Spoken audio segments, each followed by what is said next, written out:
Se você quer aprender um pouco mais sobre Deus e a sua palavra, fique até o final do vídeo. Em 1 Coríntios, capítulo 3, do versículo 16 e 17, está escrito: Não sabeis vós que sois templo de Deus e que o Espírito de Deus habita em vós?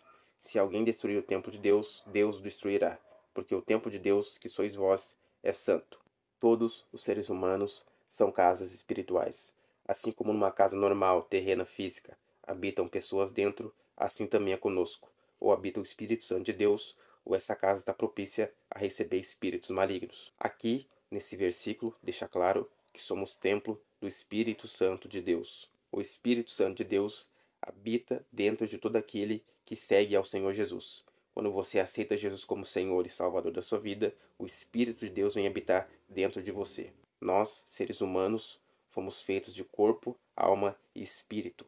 Porém, quando Adão pecou no jardim do Éden, o espírito do homem ele foi desligado, porque o espírito do homem é o que conecta o homem a Deus. Todo ser humano que ainda não aceitou Jesus e que não vive uma vida em Cristo, o seu espírito está dormente, ele não está ativado. Ele só volta a ser reaceso quando você está em Cristo, aonde você tem comunhão com Deus através do seu espírito. Então fica claro que o que dá comunhão de Deus com o homem é o espírito do homem.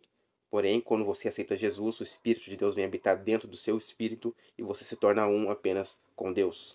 E é nesse momento que a comunhão com Deus começa a ser desenvolvida novamente, porque foi perdida lá no Jardim do Éden. E é por isso que todo aquele que pertence a Deus precisa viver uma vida de santidade, porque a santidade te aproxima de Deus. O Espírito Santo, o nome já diz, o Espírito é santo. Então, aonde existir o pecado, aonde existir coisas que não agradam a Deus, o Espírito Santo não permanece. Por isso que você precisa viver uma vida de santidade, para que o Espírito Santo possa te santificar cada vez mais. Você se torna propriedade de Deus a partir do momento que você aceita Ele. Você é comprado por Ele através do sangue e do sacrifício de Jesus. Jesus veio para vencer a morte e o poder do pecado também. Ele traz a libertação para nossas vidas dessas prisões. Quando você não vive uma vida em Cristo, em Deus, você está suscetível a ataques espirituais e a influência maligna. Esses espíritos malignos têm legalidade sobre aqueles que não seguem a Deus, que não vivem uma vida de santidade. Tudo aquilo que se opõe à palavra de Deus é influência demoníaca e é coisas para te levar a perecer.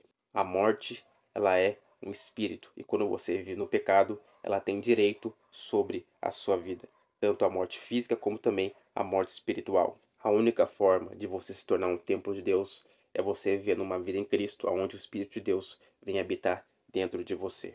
E para manter o Espírito Santo dentro de você, você precisa viver uma vida de santidade, uma vida alinhada com os princípios que Deus estabeleceu na palavra dele. E além de você se tornar propriedade de Deus, além de você ser comprado, você também se torna filho através de Jesus. É por isso que Jesus diz que ele é o caminho, a verdade e a vida. Ele é o caminho que nos leva a Deus. Ele é a única verdade que existe e ele é a própria vida. Esses atributos pertencem apenas a Deus. E quando você está em Deus, você tem esses atributos na sua vida porque isso pertence a Ele.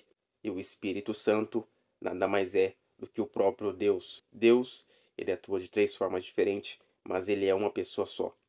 O Deus Pai, o Deus Filho e o Deus Espírito Santo. Eles atuam apenas numa vontade só. Nenhum é maior e nenhum é menor do que o outro.